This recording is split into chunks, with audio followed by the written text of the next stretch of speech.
ಕಗ್ಗತ್ತಲಿನಿಂದ ಆವೃತವಾದ ಒಂದು ಅನಂತವಾದ ಮಹಾಸಾಗರ, ಜಗತ್ತನ್ನೇ ನುಂಗಿ ಹಾಕ್ತಾ ಇರೋ ಒಂದು ಭೀಕರವಾದ ಪ್ರಳಯ.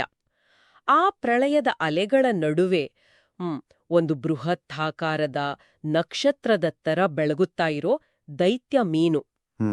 ಆ ಮೀನು ಭೂಮಿಯ ಆಕಾರದ ಒಂದು ದೋಣಿಯನ್ನ ವಾಸುಕಿ ಅನ್ನೋ ದೈತ್ಯ ಹಾವಿನ ಹಗ್ಗದಿಂದ ತನ್ನ ಕೊಂಬಿಗೆ ಕಟ್ಟಿಕೊಂಡು ಎಳೆದುಕೊಂಡು ಹೋಗ್ತಾ ಇರೋ ದೃಶ್ಯ.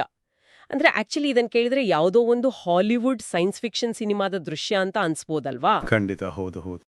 ಬಟ್ ನಂಬಿದ್ರೆ ನಂಬಿ, ಬಿಟ್ರೆ ಬಿಡಿ, ಇದು ನಾವು ಪ್ರತಿದಿನ ಬೆಳಗ್ಗೆ ಎದ್ದ ತಕ್ಷಣ ಲಕ್ಷಾಂತರ ಜನ ಜಪ ಮಾಡೋ ಕೇವಲ 24 ಅಕ್ಷರಗಳ ಗಾಯತ್ರಿ ಮಂತ್ರದೊಳಗೆ ಅಡಗಿರೋ ಒಂದು ರೋಚಕವಾದ ಬೃಹತ್ ಕತೆ. ಸೊ ಬನ್ನಿ, ಇಂದಿನ ನಮ್ಮ ಈ ಆಳವಾದ ವಿಶ್ಲೇಷಣೆಯಲ್ಲಿ ಇದರ ಒಳಹೊಕ್ಕು ನೋಡೋಣ. ನಾವು ಪ್ರತಿದಿನ ನೋಡುವ, ಕೇಳುವ ಪ್ರಾಚೀನ ಆಚರಣೆಗಳ ಹಿಂದೆ ಆಕ್ಚುಲಿ ಎಷ್ಟು ರೋಚಕವಾದ ವಿಜ್ಞಾನ ಇದೆ, ಯಾವ ಕಥೆ ಅಡಗಿದೆ ಅನ್ನೋದನ್ನ ಹುಡುಕೋ ಪ್ರಯತ್ನ ನಮ್ದು. ಹೌದು. ಇಂದಿನ ನಮ್ಮ ಈ ಆಳವಾದ ಅಧ್ಯಯನಕ್ಕೆ ಒಂದು ಅತ್ಯಂತ ಗಟ್ಟಿಯಾದ, ಅಷ್ಟೇ ಪ್ರಭಾವಶಾಲಿಯಾದ ಮೂಲ ಇದೆ. ಅದೇ ಶ್ರೀ ವಿಜೇಂದ್ರ ರಾಮನಾಥ ಭಟ್ರು ರಚಿಸಿರುವ ಸಂಧ್ಯಾ ವಂದನೆಯ ಅಂತರಂಗ ಸಂಪುಟ 2 ಅನ್ನೋ ಬೃಹತ್ ಗ್ರಂಥ. ಗೋಕರ್ಣ ಪರ್ತಗಾಳಿ ಮಠದ ಶ್ರೀ ವಿದ್ಯಾಧೀಶ ತೀರ್ಥರ ಆಶೀರ್ವಚನ ಹೊಂದಿರೋ ಈ ಕೃತಿ ಇದೆಯಲ್ಲ, ಇದು ಕೇವಲ ಮಂತ್ರಗಳ ಒಂದು ಪಟ್ಟಿಯಲ್ಲ. ಇದರ ಹಿಂದಿನ ಆಳವನ್ನ ಅರ್ಥ ಮಾಡ್ಕೋಬೇಕು ಅಂದ್ರೆ ನಾವು ಲೇಖಕರ ಹಿನ್ನೆಲೆಯನ್ನ ಸ್ವಲ್ಪ ಗಮನಿಸಬೇಕಿಲ್ಲಿ. ಇವರ ತಂದೆಯವರಾದ ವೇದಮೂರ್ತಿ ರಾಮನಾಥ ಭಟ್ಟರು ತಮ್ಮ 14ನೇ ವಯಸ್ಸಿನಿಂದಲೇ ಕೋಟೇಶ್ವರದ ಶ್ರೀ ವೀರಭದ್ರಸ್ವಾಮಿ ದೇವಸ್ಥಾನದಲ್ಲಿ ಸತತ 5 ದಶಕಗಳ ಕಾಲ ಅರ್ಚಕರಾಗಿ ಸೇವೆ ಸಲ್ಲಿಸಿದವರು. ವಾವ್, 5 ದಶಕ ಅಂದ್ರೆ? ಹೌದು, 50 ವರ್ಷಗಳು. ಅಂದ್ರೆ ಈ ಪುಸ್ತಕ ಕೇವಲ ಎಲ್ಲೋ ಓದಿ ಬರೆದ ಥಿಯರಿ ಅಲ್ಲ, ಇದು ದಶಕಗಳ ಕಾಲದ ಅನುಭವದ ನಿರಂತರ ಆಚರಣೆಯ ಸಾರ. ಕೇವಲ ಯಾಂತ್ರಿಕವಾಗಿ ಮಂತ್ರಗಳನ್ನು ಪಠಿಸೋ ಬದಲು ಆ ಮಂತ್ರಗಳ ಹಿಂದಿನ ಅಗಾಧವಾದ ಅರ್ಥವನ್ನು ತಿಳಿಯೋದು ಈ ಗ್ರಂಥದ ಪ್ರಮುಖ ಉದ್ದೇಶ. ಇದು ನಿಜಕ್ಕೂ ಕುತೂಹಲ ಕೇಳಿಸ್ತಾ ಇದೆ. ಬಟ್ ಈ ವಿಷಯದ ಆಳಕ್ಕೆ ಹೋಗೋ ಮುನ್ನ ನಂಗೊಂದು ಮೂಲಭೂತವಾದ ಪ್ರಶ್ನೆ ಕಾಡ್ತಾ ಇದೆ. ಕೇಳಿ. ಆಚರಣೆಗಳು ಇಂದಿನ ದಿನಗಳಲ್ಲಿ ಯಾಕೆ ತಮ್ಮ ಮಹತ್ವವನ್ನ ಕಳೆದುಕೊಳ್ತಾ ಇವೆ? ಎಷ್ಟೋ ಜನರಿಗೆ ಇದು ಕೇವಲ ಒಂದು ಬೇಸರ ತರಿಸೋ ಸಂಪ್ರದಾಯ, ಅಥವಾ ಯಾರೋ ಹಿರಿಯರು ಬಲವಂತ ಮಾಡ್ತಾರೆ ಅಂತ ಮಾಡೋ ಒಂದು ಯಾಂತ್ರಿಕ ಕೆಲಸ ಆಗ್ಬಿಟ್ಟಿದೆ ಅಲ್ವಾ? ಕರೆಕ್ಟ್. ಇದು ಇಂದಿನ ಕಾಲಘಟ್ಟದ ಅತ್ಯಂತ ವಾಸ್ತವಿಕವಾದ ಪ್ರಶ್ನೆ. ಲೇಖಕರು ತಮ್ಮ ಗ್ರಂಥದ ಆರಂಭದಲ್ಲಿ ಇದಕ್ಕೆ ಬಹಳ ಸ್ಪಷ್ಟವಾದ ಕಾರಣಗಳನ್ನು ಕೊಟ್ಟಿದ್ದಾರೆ. ಈ ಸಮಸ್ಯೆ ಶುರುವಾಗೋದೆಲ್ಲಿಂದ ಗೊತ್ತಾ? ಇಲ್ಲಿಂದ. ಉಪನಯನ ಅಥವಾ ಮುಂಜಿ ಮಾಡೋ ಸಮಯದಿಂದ. ಅಲ್ಲಿ ಪಾಲಕರು ಮತ್ತೆ ಪುರೋಹಿತರು ತೋರೋ ಆತುರನೇ ಇದರ ಮೊದಲ ಕಾರಣ. ಪಾಲಕರಿಗೆ ಕಾರ್ಯಕ್ರಮ, ಊಟ, ಫೋಟೋ. ಹೌದು, ಫೋಟೋಗ್ರಾಫಿ, ಡೆಕೋರೇಷನ್ ಕಡೆನೇ ಗಮನ ಜಾಸ್ತಿ ಇರೋದು. ಎಕ್ಸಾಕ್ಟ್ಲಿ. ಇನ್ನು ಪುರೋಹಿತರಿಗೆ ಕೇವಲ ತಮ್ಮ ಕರ್ತವ್ಯ ಮುಗಿಸೋ ಧಾವಂತ. ಆ ಎಳೆಯ ವಯಸ್ಸಿನ ಮಕ್ಕಳಿಗೆ ತಾವು ಹೇಳ್ತಾ ಇರೋ ಮಂತ್ರಗಳ ಅರ್ಥ ಏನು, ಅದರ ಹಿಂದಿನ ವಿಜ್ಞಾನ ಏನು ಅಂತ ವಿವರಿಸೋ ತಾಳ್ಮೆ ಆಗ್ಲಿ ಸಮಯ ಆಗ್ಲಿ ಅಲ್ಲಿ ಯಾರಿಗೂ ಇರೋದಿಲ್ಲ.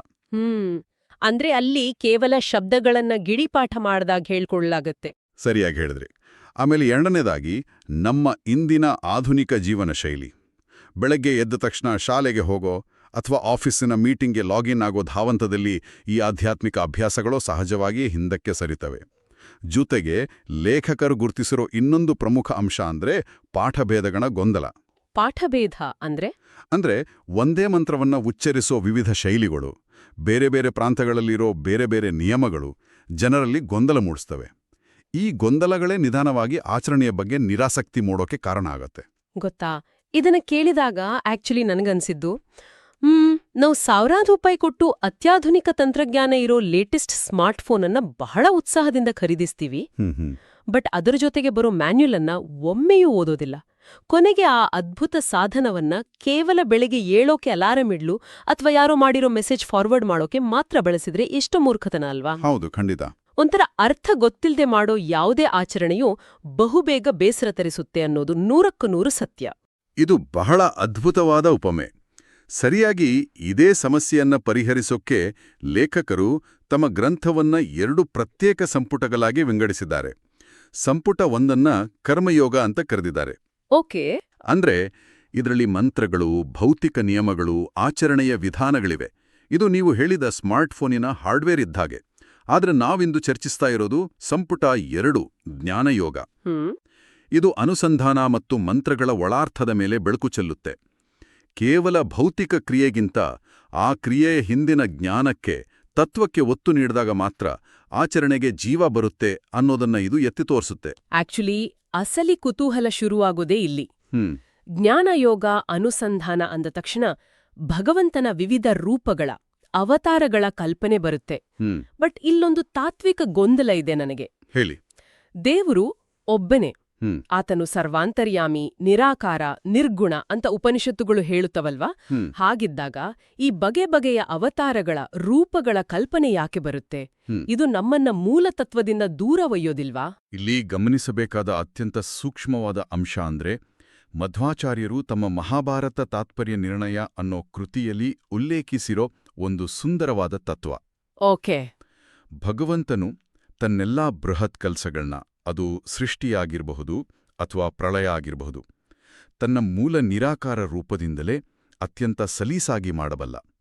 ಆತನಿಗೆ ಯಾವುದೇ ಭೌತಿಕ ದೇಹದ ಅಥವಾ ಬೇರೆ ರೂಪಗಳ ಅಗತ್ಯವೇ ಇಲ್ಲ. ಮತ್ತೆ ಯಾಕೆ ಅವತಾರಗಳು? ಹಾಗಾದ್ರೆ ಆತ ಬೇರೆ ಬೇರೆ ಅವತಾರಗಳನ್ನ ಯಾಕೆ ತಾಳುತ್ತಾನೆ ಅಂದ್ರೆ ಕೇವಲ ತನ್ನ ಭಕ್ತರ ಮೇಲಿನ ಅಪಾರವಾದ ಪ್ರೀತಿಗಾಗಿ. ಮನುಷ್ಯನ ಮನಸ್ಸು ಅತ್ಯಂತ ಚಂಚಲವಾದದ್ದು. ಅದಕ್ಕೆ ಶೂನ್ಯವನ್ನ ಅಥವಾ ನಿರಾಕಾರವನ್ನ ಧ್ಯಾನಿಸೋದು ಬಹಳ ಕಷ್ಟ.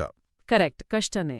ಮನಸ್ಸಿಗೆ ಒಂದು ನಿರ್ದಿಷ್ಟ ಆಕಾರ ಇದ್ದಾಗ ಅದರೊಂದಿಗೆ ಒಂದು ಭಾವನಾತ್ಮಕ ಸಂಬಂಧ ಕಲ್ಪಿಸಿಕೊಳ್ಳೋದು, ಆರಾಧಿಸೋದು ಸುಲಭ ಆಗುತ್ತೆ. ಓಹೋ, ಅಂದ್ರೆ ಇದೊಂದು ರೀತಿಯ ಸೈಕಲಾಜಿಕಲ್ ಆಂಕರ್ ಇದ್ದ ಹಾಗೆ ಅನುಭೋದ. ಅಂದ್ರೆ ನಮ್ಮ ಚಂಚಲ ಮನಸ್ಸಿನ ಒಂದು ಕಡೆ ಹಿಡಿದಿಡೋಕೆ ಬಳಸೋ ಒಂದು ಮಾನಸಿಕ ತಂತ್ರ. 100ಕ್ಕೆ 100 ನಿಖರ. ನೀವು ಗಾಯತ್ರಿ ಮಂತ್ರ ಜಪ ಮಾಡುವಾಗ ಕೇವಲ ಶಬ್ದಗಳನ್ನ ಯಾಂತ್ರಿಕವಾಗಿ ಉಚ್ಚರಿಸಿದರೆ 1-2 ನಿಮಿಷಗಳಲ್ಲಿ ನಿಮ್ಮ ಮನಸ್ಸು ಅಡಿಗೆಮನೆಯತ್ತಲೋ ಆಫೀಸಿನ ಇಮೇಲ್ಗಳತ್ತಲೋ ಓಡುತ್ತೆ. ಹೌದು ಹೌದು, ನಾರ್ಮಲಿ ಹಾಗೆ ಆಗೋದು. ಅದೇ ನೀವು ದಶಾವತಾರಗಳಂತಹ ಭಗವಂತನ ನಿರ್ದಿಷ್ಟ ರೂಪಗಳನ್ನ, ಕಥೆಗಳನ್ನ ಮನಸ್ಸಿನಲ್ಲಿ ಚಿತ್ರಿಸಿಕೊಂಡಾಗ, ಆ ದೃಶ್ಯಾವಳಿಗಳನ್ನ ಅನುಸಂಧಾನ ಮಾಡಿದಾಗ ಆ ಜಪದ ಶಕ್ತಿ ಮತ್ತು ಏಕಾಗ್ರತೆ ಅನೇಕ ಪಟ್ಟು ಹೆಚ್ಚಾಗುತ್ತೆ. ಇದು ಕೇವಲ ಕುರುಡು ಭಕ್ತಿಯಲ್ಲ, ಚಂಚಲವಾದ ಮನಸ್ಸನ್ನ ಒಂದೆಡೆ ಕೇಂದ್ರೀಕರಿಸೋಕೆ ನಮ್ಮ ಪೂರ್ವಜರು ಕಂಡುಕೊಂಡ ಅತ್ಯದ್ಭುತವಾದ ಮಾನಸಿಕ ವಿಜ್ಞಾನ. ಏಕಾಗ್ರತೆಯ ವಿಷಯ ಮತ್ತು ಆ ಸೈಕಲಾಜಿಕಲ್ ಆಂಕರಿಂಗ್ ಬಗ್ಗೆ ನನಗೀಗ ಸ್ಪಷ್ಟವಾಗಿ ಅರ್ಥ ಆಯ್ತು. ಬಟ್ ಇಲ್ಲಿ ಇನ್ನೊಂದು ದೊಡ್ಡ ಪ್ರಶ್ನೆ ನನ್ನ ತಲೆಯಲ್ಲಿ ಕೊರಿತಾ ಇದೆ. ಅದೇನು? ಮಂತ್ರಕ್ಕೂ ಮತ್ತು ಈ ನಿರ್ದಿಷ್ಟ ಅವತಾರಗಳ ಕಲ್ಪನೆಗೂ ನೇರವಾದ ಲಿಂಕ್ ಏನು? ಉದಾಹರಣೆಗೆ, ಗಾಯತ್ರಿ ಮಂತ್ರ ಅಂದ ತಕ್ಷಣ ನಮ್ಗೆಲ್ಲ ಸಾಮಾನ್ಯವಾಗಿ ಸೂರ್ಯನ ನೆನಪಾಗುತ್ತೆ. ಹೌದು, ಅದೊಂದು ಬೆಳಕಿನ ಪ್ರಾರ್ಥನೆ.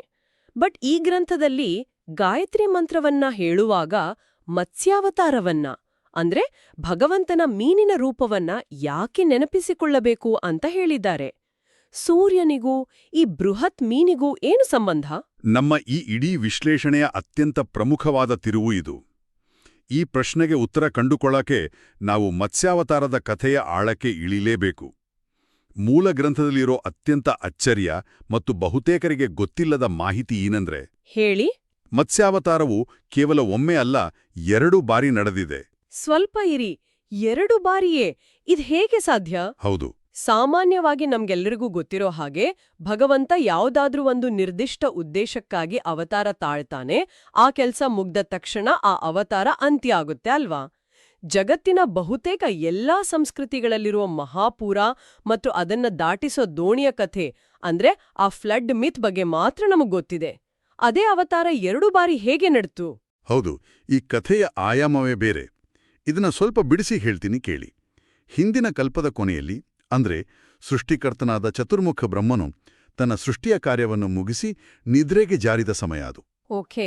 ಆ ಸಮಯದಲ್ಲಿ ಹಯಗ್ರೀವಾಸುರ ಅನ್ನೋ ಅತ್ಯಂತ ಬಲಿಷ್ಠನಾದ ರಾಕ್ಷಸನೊಬ್ಬ ಬ್ರಹ್ಮನ ಬಾಯಿಂದ ಹೊರಬಂದ ವೇದಗಳನ್ನು ಅಪಹರಿಸ್ತಾನೆ.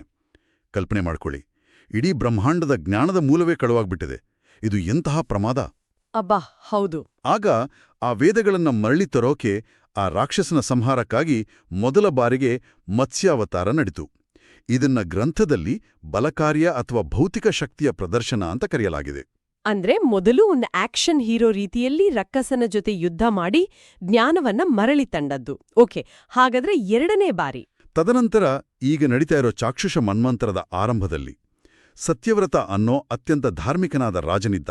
ಭೂಮಿಯ ಮೇಲೆ ಮಹಾಪ್ರಳಯ ಆಗುವ ಸಮಯ ಅದು. ಆ ಪ್ರಳಯದಿಂದ ಸತ್ಯವ್ರತನನ್ನ ಮತ್ತು ಜಗತ್ತಿನ ಜ್ಞಾನವನ್ನ ಮುಂದಿನ ಪೀಳಿಗೆಗೆ ಒಯ್ಯಬಲ್ಲ ಸಪ್ತರ್ಷಿಗಳನ್ನ ಪಾರು ಮಾಡೋಕೆ ಮತ್ತು ಅವರಿಗೆ ಆ ಪ್ರಳಯದ ಸಮಯದಲ್ಲಿಯೇ ಮತ್ಸ್ಯಪುರಾಣವನ್ನ ಉಪದೇಶಿಸೋಕೆ 2ನೇ ಬಾರಿ ಈ ಅವತಾರ ನಡೀತು. ಓಹೋ. ಇದನ್ನ ಜ್ಞಾನ ಕಾರ್ಯ ಅಥವಾ ಜ್ಞಾನದ ರಕ್ಷಣೆ ಮತ್ತು ಬೋಧನೆ ಅಂತ ಬಹಳ ಸ್ಪಷ್ಟವಾಗಿ ವಿಂಗಡಿಸಲಾಗಿದೆ. ಅಂದ್ರೆ ಮೊದಲು ದುಷ್ಟ ಶಿಕ್ಷಣ, ನಂತರ ಜ್ಞಾನದ ರಕ್ಷಣೆ. ವಾವ್. ಅಂದ್ರೆ ಆಕ್ಚುಲಿ ಕೇವಲ ಯಾವುದೋ ಪ್ರಾಣಿಗಳನ್ನ ದೋಣಿಗೆ ತುಂಬಿಕೊಂಡು ಬದುಕುಳಿಗೋ ಕಥೆ ಅಲ್ಲ ಇದು. ಅದಕ್ಕೂ ಮೊದಲು ಅದೇ ಅವತಾರವೋ ದುಷ್ಟಶಕ್ತಿಯನ್ನ ಸದೆಬಡಿದಿತ್ತು. ಆ ಪ್ರಳಯದ ದೃಶ್ಯದ ಕಲ್ಪನೆನೇ ರೋಮಾಂಚನಕಾರಿಯಾಗಿದೆ. ಈ ಗ್ರಂಥದಲ್ಲಿ ಆ ಪ್ರಳಯದ ಸನ್ನಿವೇಶವನ್ನ ಹೇಗೆ ವಿವರಿಸಿದ್ದಾರೆ? ಪ್ರಳಯದ ಚಿತ್ರಣವನ್ನ ಲೇಖಕರು ಅತ್ಯಂತ ಅದ್ಭುತವಾಗಿ ನಮ್ಮ ಕಣ್ಣಿಗೆ ಕಟ್ಟುಹಾಗೆ ವಿವರಿಸಿದ್ದಾರೆ. ಆರಂಭದಲ್ಲಿ ಸತ್ಯವ್ರತ ರಾಜನು ನದಿಯಲ್ಲಿ ತರ್ಪಣ ಬಿಡುವಾಗ ಅವನ ಕೈ ಬೊಗಸೆಯಲ್ಲಿ ಒಂದು ಅತ್ಯಂತ ಸಣ್ಣ ಮೀನಾಗಿ, ಅಂದ್ರೆ ಕೇವಲ ಒಂದು ಬೆರಳಿನ ಗಾತ್ರದ ಮೀನಾಗಿ ಭಗವಂತ ಕಾಣಿಸ್ಕೊಳ್ತಾನೆ. ರಾಜ ಆ ಮೀನನ್ನ ರಕ್ಷಿಸ್ತಾನೆ. ಆದರೆ ಆ ಮೀನು ಕ್ಷಣ ಕ್ಷಣಕ್ಕೂ ಬೆಳೆಯುತ್ತಾ ಹೋಗಿ ಬಾವಿ, ಕೆರೆ, ನದಿ, ಸಮುದ್ರಗಳನ್ನೆಲ್ಲ ಮೀರಿ ಪ್ರಳಯದ ಆ ಭೀಕರ ಜಲದಲ್ಲಿ 1,00,000 ಯೋಜನೆದಷ್ಟು. 1,00,000 ಯೋಜನ ಅಂದ್ರೆ ಊಹಿಸಲು ಅಸಾಧ್ಯವಾದ ಗಾತ್ರ ಅದು. ಹೌದು. ಈಗ ಆ ದೃಶ್ಯವನ್ನ ಕಲ್ಪನೆ ಮಾಡ್ಕೊಳ್ಳಿ. ಒಂದು ಕಡೆ ಕಣ್ಣಿಗೆಟಕದಷ್ಟು ವಿಸ್ತಾರವಾದ ಎತ್ತರವಾದ ಅಲೆಗಳುಳ್ಳ ಪ್ರಳಯದ ನೀರು. ಎಲ್ಲವೂ ಮುಳುಗೋಗಿದೆ. ಅದರ ನಡುವೆ ಭೂಮಿಯ ಆಕಾರದ ಒಂದು ಬೃಹತ್ ಚಿನ್ನದ ದೋಣಿ. ಓಕೆ. ಆ ದೋಣಿಯಲ್ಲಿ ಸತ್ಯವ್ರತ ರಾಜ ಮತ್ತು ಜ್ಞಾನದ ಭಂಡಾರವಾದ ಸಪ್ತರ್ಷಿಗಳು. ಆ ದೋಣಿಯನ್ನ ವಾಸುಕಿ ಅನ್ನೋ ಬೃಹತ್ ಹಾವನ್ನೇ ಹಗ್ಗವನ್ನಾಗಿ ಮಾಡಿಕೊಂಡು ಆ 1,00,000 ಯೋಜನ ಗಾತ್ರದ ಬೃಹತ್ ಮೀನಿನ ಕೊಂಬಿಗೆ ಕಟ್ಲಾಗಿದೆ. ಮೈ ಗಾಡ್! ಆ ಕಾರ್ಗತ್ತಲಲ್ಲಿ ಆ ಮತ್ಸ್ಯರೂಪಿ ಭಗವಂತನೇ ದಾರಿದೀಪವಾಡಿ ಆ ದೋಣಿಯನ್ನ ಪ್ರಳಯದ ಅಲೆಗಳ ನಡುವೆ ಅತ್ಯಂತ ಲೀಲಾಜಾಲವಾಡಿ ವಿಹರಿಸುವಂತೆ ಮಾಡೋ ದೃಶ್ಯ. ಮೈ ಜುಮ್ ಎನಿಸುವಂತಹ, ಅಕ್ಷರಶಃ ಗೂಸ್ಬಂಸ್ ತರಿಸೋ ದೃಶ್ಯ ಇದು. ಬಟ್ ಇಲ್ಲಿ ನನ್ನ ಮೂಲ ಪ್ರಶ್ನೆಗೆ ನಾವು ವಾಪಸ್ ಬರೋಣ. ಇಷ್ಟೆಲ್ಲ ಬೃಹತ್ ಕಥೆಗೂ ಆ ಪ್ರಳಯದ ಸನ್ನಿವೇಶಕ್ಕೂ ನಾವು ಪ್ರತಿದಿನ ಪಠಿಸೋ ಆ 24 ಅಕ್ಷರದ ಗಾಯತ್ರಿ ಮಂತ್ರಕ್ಕೂ ನೇರವಾದ ಕನೆಕ್ಷನ್ ಹೇಗಾಗತ್ತೆ? ಅಲ್ಲೇ ಇರೋದು ಅಸಲಿ ಜ್ಞಾನಯೋಗ. ಇದುವೇ ನಮ್ಮ ಋಷಿಮುನಿಗಳ ಅಸಾಧಾರಣವಾದ ಬುದ್ಧಿಮತ್ತೆ. ಗ್ರಂಥಕರ್ತರು ಮತ್ಸ್ಯಾವತಾರದ ಈ ಕಥೆಯ ಪ್ರತಿಯೊಂದು ಅಂಶವನ್ನು ಗಾಯತ್ರಿ ಮಂತ್ರದ ಒಂದೊಂದು ಪದದ ಹಿಂದಿರೋ ಸಂಸ್ಕೃತದ ಧಾತುಗಳೊಂದಿಗೆ ಅತ್ಯಂತ ತಾರ್ಕಿಕವಾಗಿ ಬೆಸೆದಿದ್ದಾರೆ. ಓ, ಒಂದೊಂದು ಪದಕ್ಕೂ ಲಿಂಕ್ ಇದೆಯಾ? ಖಂಡಿತ. ಒಂದೊಂದೇ ಪದವನ್ನ ವಿಶ್ಲೇಷಣೆ ಮಾಡೋಣ ಬನ್ನಿ. ಗಾಯತ್ರಿ ಮಂತ್ರದ ಮೊದಲ ಪ್ರಮುಖ ಪದ ವರೇಣ್ಯಂ. ವರೇಣ್ಯಂ ಅಂದ್ರೇನು? ವರ ಅಂದ್ರೆ ಶ್ರೇಷ್ಠವಾದ, ಆಯ್ಕೆ ಮಾಡಲು ಯೋಗ್ಯವಾದ, ಅಥವಾ ಭಕ್ತರಿಗೆ ಇತರ ದೇವತೆಗಳಿಗಿಂತ 10,000 ಪಟ್ಟು ಹೆಚ್ಚು ಅನುಗ್ರಹ ನೀಡುವನು ಅಂತ ಅರ್ಥ. 10,000 ಪಟ್ಟು ಹೆಚ್ಚು ಅನುಗ್ರಹ ಅನ್ನೋದು ಈ ಕಥೆಗೆ ಹೇಗೆ ಹೊಂದಿಕೊಳ್ಳುತ್ತೆ? ನೋಡಿ, ಪ್ರಳಯ ಬಂದು ಇಡೀ ಜಗತ್ತೇ ಮುಳುಗ್ತಿದ್ದಾಗ ಸತ್ಯವ್ರತನಿಗೆ ಆಶ್ರಯ ಪಡೆಯೋಕೆ ಯಾರಿದ್ರು? ಆತ ತನ್ನನ್ನ ರಕ್ಷಿಸ್ಕೊಳ್ಳೋಕೆ ಯಾರನ್ನ ಆರಿಸ್ಕೊಳ್ಬೇಕಿತ್ತು? ಆ ಭೀಕರ ಜಲರಾಶಿಯಲ್ಲಿ ಆತನಿಗೆ ಸಿಕ್ಕ ಅತ್ಯಂತ ಶ್ರೇಷ್ಠವಾದ ಆಯ್ಕೆ ಅಥವಾ ವರೇಣ್ಯ ಅಂದ್ರೆ ಆ ಮತ್ಸ್ಯರೂಪಿ ಭಗವಂತ ಮಾತ್ರ. ಕರೆಕ್ಟ್. ಆತನನ್ನ ಆಶ್ರಯಿಸಿದ್ರಿಂದಲೇ ಸತ್ಯವ್ರತನಿಗೆ ಆ ಭೀಕರ ಪರಿಸ್ಥಿತಿಯಲ್ಲೂ ರಕ್ಷಣೆ ಸಿಕ್ತು. ಆ ರಕ್ಷಣೆಯ ಅನುಗ್ರಹವೇ ವರೇಣ್ಯಂ. ವಾವ್, ಅದ್ಭುತವಾದ ಲಿಂಕ್ ಇದು. ಅಂದ್ರೆ ನಮ್ಗೆ ಬೇರೆ ದಾರಿ ಕಾಣ್ದಿದ್ದಾಗ ನಮ್ಗೆ ಸಿಗೋ ಶ್ರೇಷ್ಠ ಆಯ್ಕೆಯೇ ಭಗವಂತ. ಓಕೆ, ಹಾಗಾದ್ರೆ ಮುಂದಿನ ಪದ ಭರ್ಗಃ. ಇದ್ರ ಬಗ್ಗೆ ಹೇಳಿ. ಭರ್ಗಃ ಅನ್ನೋ ಪದಕ್ಕೆ ಸಂಸ್ಕೃತದಲ್ಲಿ ನಾಶ ಮಾಡುವವನು ಮತ್ತು ರಕ್ಷಿಸುವವನು ಅನ್ನೋ 2 ಅರ್ಥಗಳಿವೆ. ಕಥೆಯ ಆರಂಭದಲ್ಲಿ ಹೇಳಿದ ಹಾಗೆ ಹಯಗ್ರೀವಾಸುರ ಅನ್ನೋ ರಾಕ್ಷಸನನ್ನ ಸಂಹಾರ ಮಾಡಿ ಜ್ಞಾನವನ್ನ ಮರಳಿ ತಂದದ್ದು ಭಗವಂತನ ಬಲಕಾರ್ಯ. ಇದು ನಾಶ ಮಾಡೋ ಗುಣ. ಅದೇ ರೀತಿ ಪ್ರಳಯದ ಭೀಕರ ನೀರಿನಲ್ಲಿ ದೋಣಿಯ ಮೂಲಕ ಭಕ್ತರನ್ನ, ಸಪ್ತರ್ಷಿಗಳನ್ನ ರಕ್ಷಿಸಿದ್ದು ಜ್ಞಾನಕಾರ್ಯ. ಇದು ರಕ್ಷಿಸೋ ಗುಣ. ಇವೆರಡೂ ಭರ್ಗಃ ಅನ್ನೋ ಒಂದೇ ಪದದಲ್ಲಿ ಅಡಗಿದೆ. ವಾವ್! ಅಂದ್ರೆ ಒಂದೇ ಪದದಲ್ಲಿ ಆಕ್ಷನ್ ಹೀರೋ ಮತ್ತು ಸೇವಿಯರ್ ಎರಡೂ ಗುಣಗಳನ್ನ ಬಂಧಿಸಿದ್ದಾರೆ. ಇದು ನಿಜಕ್ಕೂ ಆಶ್ಚರ್ಯ. ಹಾಗಾದ್ರೆ ದೇವಸ್ಯ ಪದದ ಅರ್ಥ? ದೇವಸ್ಯ ಅಂದ್ರೆ ಕ್ರೀಡಿಸುವವನು ಅಥವಾ ವಿಹರಿಸುವವನು, ಲೀಲಾಜಾಲವಾಗಿ ಆಟವಾಡುವವನು ಅಂತ ಅರ್ಥ. ಅಂದ್ರೆ ಆ ದೋಣಿ ಎಳೆದುಕೊಂಡು ಹೋಗೋದಾ? ಎಕ್ಸಾಕ್ಟ್ಲಿ. ಪ್ರಳಯದ ಜಲದಲ್ಲಿ ಪರ್ವತದಷ್ಟು ಎತ್ತರದ ಅಲೆಗಳ ನಡುವೆ ಸತ್ಯವ್ರತ ಮತ್ತು ಸಪ್ತರ್ಷಿಗಳನ್ನ ಹೊತ್ತ ಆ ಬೃಹತ್ ದೋಣಿಯನ್ನ ಯಾವುದೇ ಆಯಾಸ ಇಲ್ಲದೆ ಕೇವಲ ಒಂದು ಆಟದಂತೆ ವಿಹಾರ ಮಾಡೋ ಹಾಗೆ ಸಾಗಿಸಿದ ಭಗವಂತನ ಲೀಲೆಯನ್ನ ಈ ಪದ ಸೂಚಿಸುತ್ತೆ. ನಮ್ಮ ಪಾಲಿಗೆ ಪ್ರಳಯ ಆಗಿರೋದು ಭಗವಂತನಿಗೆ ಕೇವಲ ಒಂದು ಕ್ರೀಡೆ. ಅಬ್ಬಾ, ಇದು ನಿಜಕ್ಕೂ ನನ್ನ ಕಲ್ಪನೆಯ ಆಯಾಮವನ್ನೇ ವಿಸ್ತರಿಸ್ತಾ ಇದೆ. ಆಮೇ ಮುಂದಿನ ಪದ ಧೀಮಹಿ ಅಲ್ವಾ? ಇದು ಹೇಗೆ ಕನೆಕ್ಟ್ ಆಗತ್ತೆ? ಖಂಡಿತ. ಧೀಮಹಿ ಅಂದ್ರೆ ಧ್ಯಾನಿಸುತ್ತೇವೆ. ಪ್ರಳಯದ ಆ ಸಂಪೂರ್ಣ ಕಾರ್ಗತ್ತಲೆಯ ನೀರಿನಲ್ಲಿ ಸೂರ್ಯ ಚಂದ್ರರ ಯಾವ ಬೆಳಕೂ ಇಲ್ಲದಿದ್ದಾಗ ಭಕ್ತರ ಏಕೈಕ ರಕ್ಷಕನಾಗಿ ಸ್ವಯಂ ಪ್ರಕಾಶಮಾನವಾಗಿ ದಾರಿದೀಪವಾಗಿ ಬೆಳಗುತ್ತಿದ್ದವನು ಆ ಮತ್ಸ್ಯರೂಪಿ ಭಗವಂತ. ಅಂತಹ ಕತ್ತಲೆಯಲ್ಲಿ ನಮಗೆ ಬೆಳಕಾಗುವ ಆ ಶಕ್ತಿಯನ್ನ ನಾವು ಧ್ಯಾನಿಸುತ್ತೇವೆ ಅನ್ನೋದು ಇದರ ಒಳಾರ್ಥ. ಓಹೋ, ಈಗ ನನಗೆ ಅರ್ಥ ಆಗ್ತಾ ಇದೆ. ಸೂರ್ಯನ ಭೌತಿಕ ಬೆಳಕು ಇಲ್ಲದಿದ್ದಾಗ ನಮ್ಮ ಅಂತರಂಗದಲ್ಲಿ ಮತ್ತು ಆ ಪ್ರಳಯದ ಕತ್ತಲೆಯಲ್ಲಿ ಜ್ಞಾನದ ಬೆಳಕಾಗುವನೇ ನಿಜವಾದ ಸೂರ್ಯ. ಅವನೇ ಈ ಮತ್ಸ್ಯ. ಹೌದು. ಇನ್ನು ಕೊನೆಯ ಮತ್ತು ಅತ್ಯಂತ ಪ್ರಸಿದ್ಧವಾದ ಸಾಲು ಧಿಯೋಯೋ ನಃ ಪ್ರಚೋದಯಾತ್. ಇದು ಈ ಕಥೆಯ ಕ್ಲೈಮ್ಯಾಕ್ಸ್ಗೆ ಹೇಗೆ ಕನೆಕ್ಟ್ ಆಗತ್ತೆ? ಈ ಸಾಲಿನ ಅರ್ಥ ನಮಗೆಲ್ಲ ಗೊತ್ತಿರೋ ಹಾಗೆ ನಮ್ಮ ಬುದ್ಧಿಯನ್ನ ಪ್ರೇರೇಪಿಸಲಿ, ನಮ್ಮ ವಿವೇಕವನ್ನ ಜಾಗೃತಗೊಳಿಸಲಿ ಅಂತ. ಪ್ರಳಯ ಶುರುವಾಗೋ ಮುಂಚೆ ಸತ್ಯವ್ರತನ ಕೈಯಲ್ಲಿದ್ದ ಆ ಸಣ್ಣ ಬೆರಳಿನ ಗಾತ್ರದ ಮೀನು ಸಾಮಾನ್ಯ ಜೀವಿಯಲ್ಲ, ಆತನೇ ಸಾಕ್ಷಾತ್ ಭಗವಂತಂತ ಗುರ್ತ್ಸೋ ಬುದ್ಧಿಯನ್ನ. ಓ, ಆ ವಿವೇಕವನ್ನ ಕೊಟ್ಟಿದ್ದು. ಹೌದು, ಆ ವಿವೇಕವನ್ನ ಆ ರಾಜನಿಗೆ ಪ್ರೇರೇಪಿಸಿದ್ಯಾರು? ಸಾಕ್ಷಾತ್ ಆ ಭಗವಂತನೇ. ಅಷ್ಟೇ ಅಲ್ಲ, ಅತ್ಯಂತ ದೊಡ್ಡ ವಿಷಯ ಏನಂದ್ರೆ, ಆ ಪ್ರಳಯದ ಭೀಕರ ಅಲೆಗಳ ನಡುವೆ ದೋಣಿಯನ್ನ ಎಳೆದುಕೊಂಡು ಹೋಗ್ತಾ ಇರುವಾಗಲೇ ಸತ್ಯವ್ರತ ಮತ್ತು ಸಪ್ತರ್ಷಿಗಳಿಗೆ ಬರೋಬ್ಬರಿ 290 ಅಧ್ಯಾಯಗಳಿರೋ ಮತ್ಸ್ಯಪುರಾಣವನ್ನ ಉಪದೇಶ ಮಾಡೋ ಮೂಲಕ. ಪ್ರಳಯದ ಮಧ್ಯ ಉಪದೇಶ. ಹೌದು. ಅಪಾರವಾದ ಜ್ಞಾನದ ಪ್ರೇರಣೆ ನೀಡಿದ್ದು ಇದೇ ಪ್ರಚೋದಯಾತ್ ಅನ್ನೋ ಪದದ ನಿಜವಾದ ಶಕ್ತಿ. ಆಕ್ಚುಲಿ ಇದು ಅಕ್ಷರಶಃ ಮೈ ರೋಮಾಂಚನಗೊಳಿಸುವಂತಹದ್ದು. ನಾವು ಪ್ರತಿದಿನ ಸುಮ್ನೆ ಕೇಳೋ ಅಥವಾ ಅಭ್ಯಾಸ ಬಲದಿಂದ ಹೇಳೋ ಧ್ಯೋ ಯೋ ನಃ ಪ್ರಚೋದಯಾತ್ ಕೇವಲ ಒಂದು ವಾಕ್ಯ ಆಗಿ ಉಳಿಯೋದಿಲ್ಲ. ಇದು ಹೇಗಿದೆ ಅಂದ್ರೆ, ನಾವು ಕಂಪ್ಯೂಟರ್ನಲ್ಲಿ ನೋಡೋ ಒಂದು ಸಣ್ಣ ಜಿಪ್ ಫೈಲ್ ತರಹ. ಕರೆಕ್ಟ್.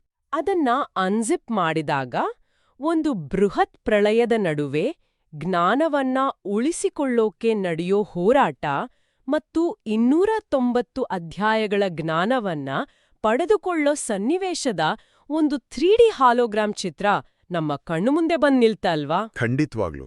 ಇಂಥ ಒಂದು ಬೃಹತ್ ದೃಶ್ಯಾವಳಿಯನ್ನ ಮನಸ್ಸಿನಲ್ಲಿಟ್ಟುಕೊಂಡು ಕಣ್ಣು ಮುಚ್ಚಿ ಮಂತ್ರ ಪಠಿಸಿದ್ರೆ ಗಮನ ಅಡುಗೆ ಮನೆಯತ್ತಲೋ ಆಫೀಸಿನತ್ತಲೋ ಹರಿಯೋಕೆ ಖಂಡಿತ ಸಾಧ್ಯದೇ ಇಲ್ಲ.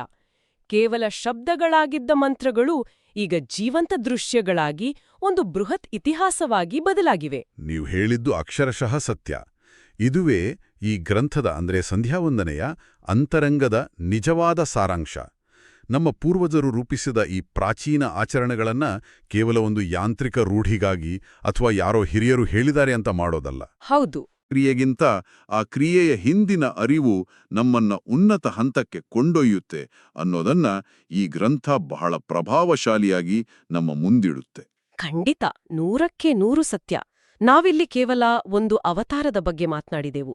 ಬಟ್ ಈ ಪುಸ್ತಕ ಕೇವಲ ಮತ್ಸ್ಯಾವತಾರವನ್ನಷ್ಟೇ ಅಲ್ಲ, ಎಲ್ಲಾ ದಶಾವತಾರಗಳನ್ನೂ ಗಾಯತ್ರಿ ಮಂತ್ರದೊಂದಿಗೆ ಬೆಸೆಯುತ್ತೆ ಅನ್ನೋದು ಮತ್ತಷ್ಟು ರೋಚಕ. ಪ್ರತಿಯೊಂದು ಅವತಾರವೂ ಇದೇ ರೀತಿ ಮಂತ್ರದ ಒಂದೊಂದು ಪದದೊಂದಿಗೆ ತಾರ್ಕಿಕವಾಗಿ ಬೆಸೆದುಕೊಂಡಿದೆಯಂದ್ರೆ ಈ ಜ್ಞಾನದ ಆಳ ಎಷ್ಟಿರಬಹುದು ಅಂತ ಊಹಿಸೋಕೆ ಅಸಾಧ್ಯ. ಹೌದು, ಅದೊಂದು ಮಹಾಸಾಗರ. ಸೊ ಈಗ ಈ ಎಲ್ಲ ಆಳವಾದ ಚರ್ಚೆಯ ನಂತರ ಒಂದು ಹೊಸ ಆಲೋಚನೆಯನ್ನ, ಒಂದು ಸವಾಲನ್ನ ಬಿಟ್ಟು ಹೋಗೋ ಸಮಯ ಇದು. ಈ ಮಂತ್ರದ ಕಥೆಯನ್ನ ನಾವು ನಮ್ಮ ಇಂದಿನ ಆಧುನಿಕ ಜೀವನಕ್ಕೆ ಹೇಗೆ ಅಳವಡಿಸ್ಕೊಳ್ಬೋದು ಅಂತ.